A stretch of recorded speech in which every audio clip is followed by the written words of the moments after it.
My sister wore my wedding dress to a Halloween party and posted 47 photos. Mom commented, "Stunning." Dad added, "She pulls it off better." I said nothing. I called my insurance company and filed one claim. At 9:03 a.m., she texted, "Why is there a damage invoice in my name for?"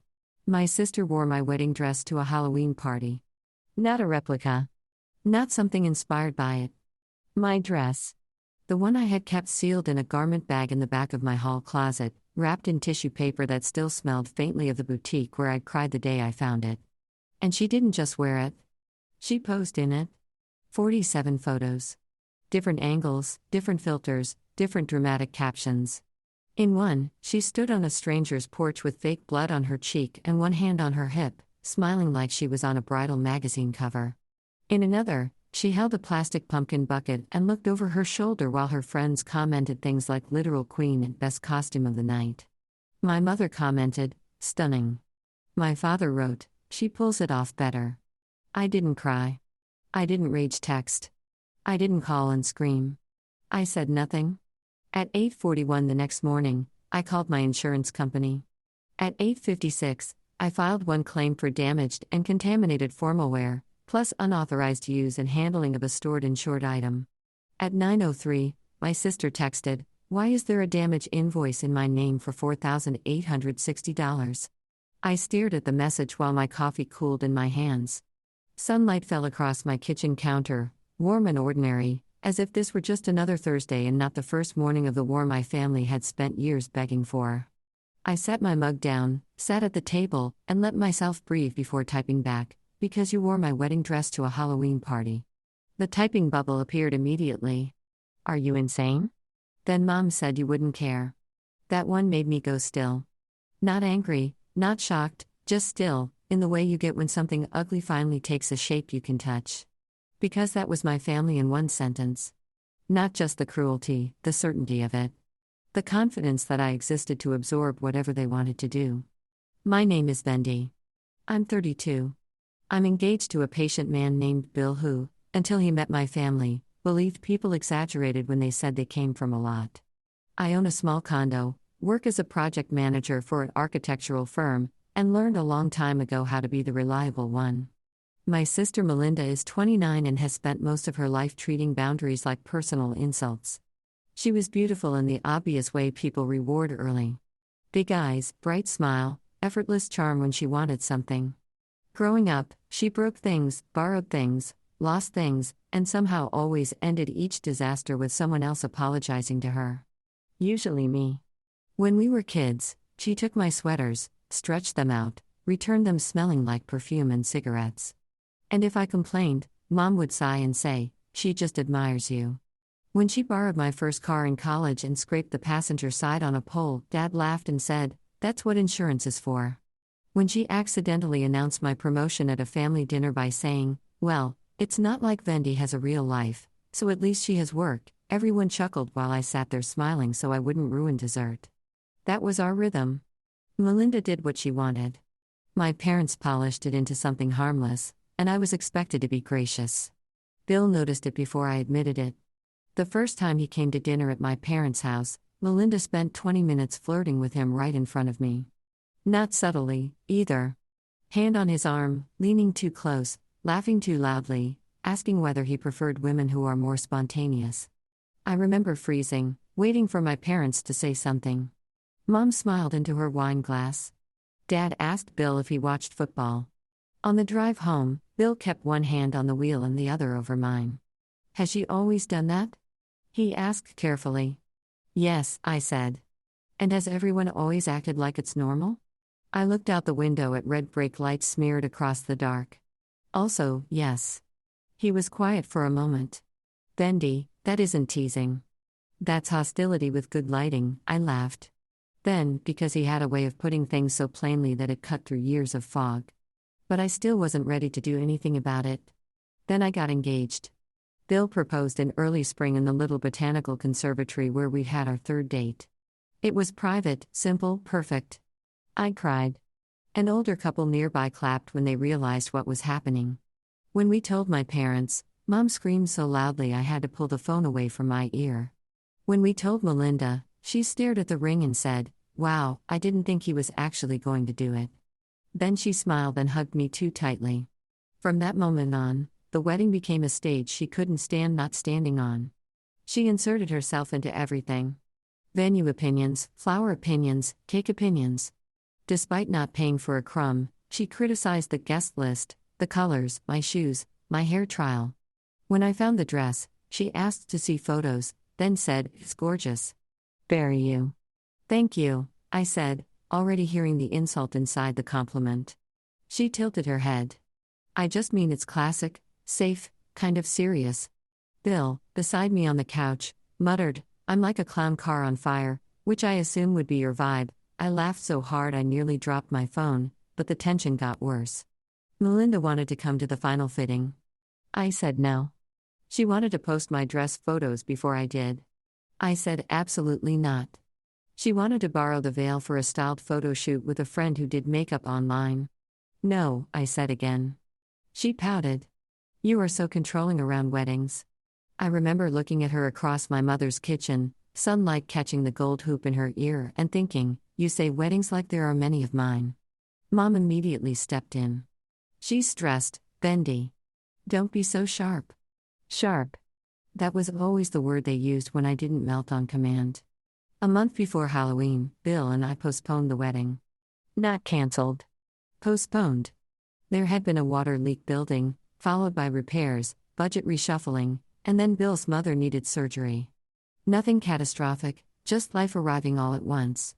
We decided to move the wedding to late spring and breathe for a few months. I was disappointed, but mostly relieved. I packed the dress carefully into its bag, laid tissue over the lace, zipped it shut, and hung it in my hall closet. 2 weeks later, Melinda came by to drop off soup. She hugged me, told me postponing was probably for the best, wandered through my condo with that restless curiosity of hers, touching things as she talked. At one point, I caught her glancing toward the hall. I should have known. I always should have known. Halloween night, I stayed in with Bill. Takeout, candles, old horror movies. My phone buzzed around midnight, but I ignored it. The next morning, I woke to 17 notifications. The first was from a college friend. "Please tell me that's not your actual dress." The second was a screenshot. The third was a link to Melinda's post. I clicked it and felt my stomach drop so fast it was almost physical. There she was, in the dress. My dress. The ivory silk was wrinkled at the waist. The hem was gray with dirt. Someone had splashed fake blood across one side, and from the close-up shots, I could see the lace near the sleeves had been stretched. In 3 photos, she was outside on wet leaves.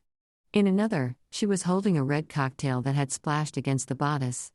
The caption read, "Till death do us party? Number runaway bride. Number Halloween icon." 47 photos. And then the comments. Her friends adored it. Strangers called it genius. My mother, stunning. My father, she pulls it off better. I sat on the edge of the bed and felt something inside me harden in a way I had never felt before. Not heartbreak. Not outrage. Clarity.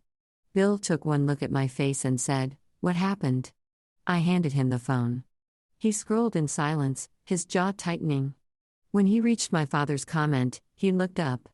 "Tell me what you need." That nearly broke me. Not because I didn't know, because for the first time, I did. "I'm not calling them," I said. "Good. I'm not arguing." "Better." I inhaled slowly. "I'm filing a claim." His expression changed from anger to something almost proud. "That," he said, "is incredibly sexy." So I did. The insurance representative, a calm woman named Trina, asked careful questions in a neutral voice. Was the garment stored in the residence? Had it been taken or used without permission? Was there visible damage? Could I provide purchase records, photographs, and social media evidence? Yes, I said to all of it. I had the receipt, the boutique photos, the alteration invoice, screenshots of the posts, screenshots of the comments, time-stamped images from my friend who'd sent them to me in case Melinda deleted anything. Trina said, "We can open a claim for the garment and include cleaning, restoration, and replacement evaluation. If the item was used without authorization by an identifiable party, the liability notice may be directed accordingly." Her name is Melinda Hale, I said. My voice didn't shake. At 9:03, the text came, "Why is there a damage invoice in my name for $4,860? Then, after my reply, "You are being psycho." It was one night, Mom literally said you weren't even using it. There it was again. Mom said, I put my phone down and went to work. By noon, my mother called 6 times, my father twice. Melinda 12 o'clock, at 12:17, Mom left a voicemail. Vandy, this has gone way too far. It was just a costume. Melinda was trying to lighten the mood because of the postponement. Honestly, you should be flattered. She looked beautiful, and now she's hysterical because of this invoice. Call me back and fix it. Fix it. Always that word, too. At 1:05, Dad texted, "Family doesn't do this to family." I actually laughed out loud in my empty office. At 1:11, I wrote back, "Family doesn't steal a bride's dress, ruin it, and applaud." I turned my phone face down and finished my afternoon meetings. That evening, there was pounding on my front door. Bill was in the kitchen plating pasta. He looked toward the hall, then at me. "Do you want me to get rid of them?" Because, of course, it was them. "No," I said, "I want witnesses." I opened the door to find Melinda on the threshold, flushed and furious, with Mom right behind her, and Dad hovering in the background like a man who wanted to enjoy the scene without being responsible for it. Melinda shoved her phone in my face. "Withdraw this." I didn't move. "No. You insane bitter." She stopped herself, glancing past me and noticing Bill. "Are you seriously letting her do this?" Bill folded his arms. "I'm not letting Vandy do anything. She's an adult." "You should try it," Mom gasped. "Bill, that is so disrespectful." "So is stealing her wedding dress." Mom turned to me, already watery-eyed. "You filed a financial claim against your own sister." "I filed a claim for my damaged property." Dad finally spoke. "That bill is outrageous." I looked at him. The dress cost more than that after alterations. He blinked, genuinely surprised.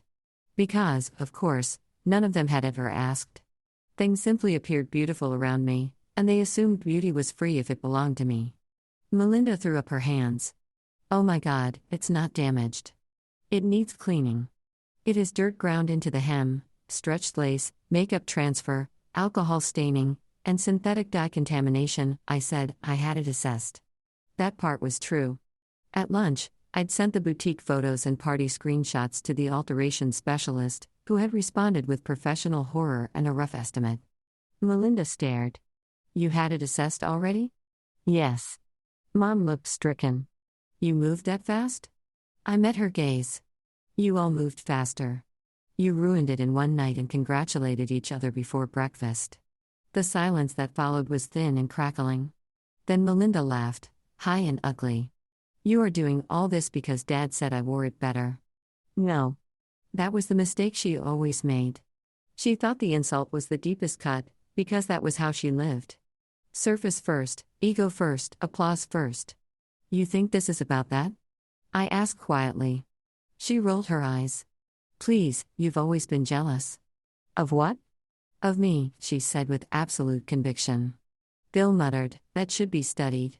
Mom shot him a look, but I never took my eyes off Melinda.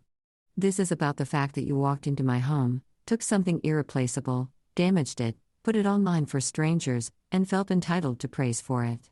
This is about the fact that Mom and Dad saw it and encouraged you.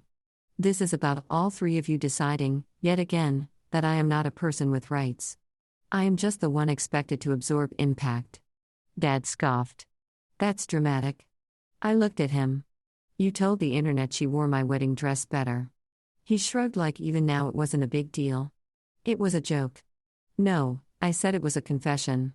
For the first time, nobody had a quick comeback. Melinda recovered first. "Fine. You want money?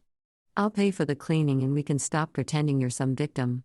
The claim is already active." Her face changed. "Then cancel it." "No."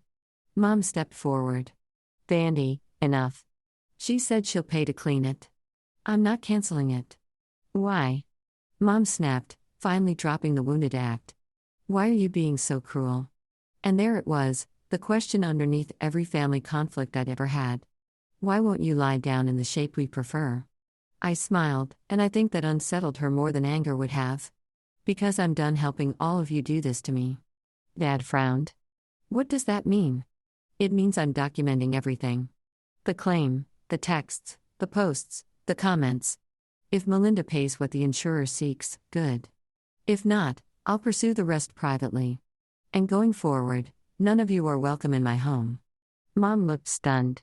You can't be serious. I am. Melinda folded her arms. Over a dress? No, I said, over a lifetime. That landed. Because even if they'd never admit it, they knew. They knew about the borrowed clothes and broken things, the little humiliations, the triangulation, the way every special moment of mine got handled like an inconvenience or a challenge. Mom's voice turned soft again, manipulative as silk. Honey, families make mistakes. I nodded. And healthy people learn from consequences. Melinda took one step into the doorway, pointing at me. If you do this, don't expect me to forgive you. I actually laughed. You wore my wedding dress to a Halloween party. She flushed scarlet. Bill opened the door wider. This conversation is over. Dad glared at me. You're choosing a dress over your family. No, I said, I'm choosing myself over abuse. Then I closed the door. My hands shook afterward, not from fear, from the force of all the words I had held back for years finally leaving my body. Bill pulled me against him in the quiet kitchen while the pasta went cold. You okay? He murmured into my hair. I nodded first, then shook my head, then laughed at myself. I don't know. That's fair. I leaned back and had a look at him. Do you think I went too far? He looked honestly offended. Bandy, your sister stole your wedding dress, used it as a costume, your parents mocked you publicly, and you filed an insurance claim instead of setting a car on fire. I'd say you're showing admirable restraint. That made me laugh until I cried. The next week was chaos. Melinda deleted the original post, but not before I had archived everything. My mother sent long messages about family unity.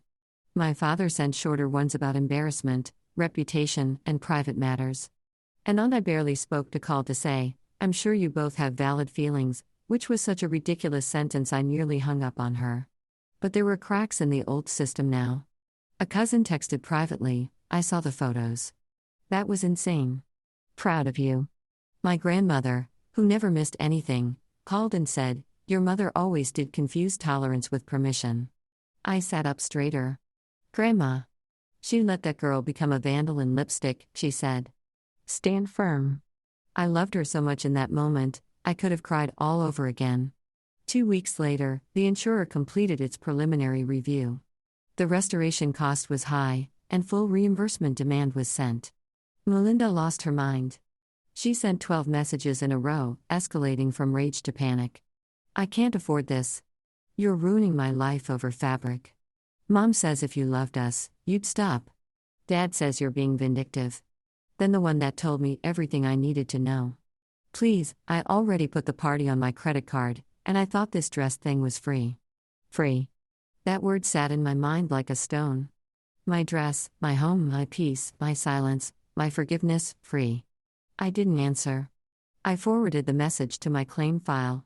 A month later, Melinda agreed to a payment arrangement through the insurer, rather than risk further action.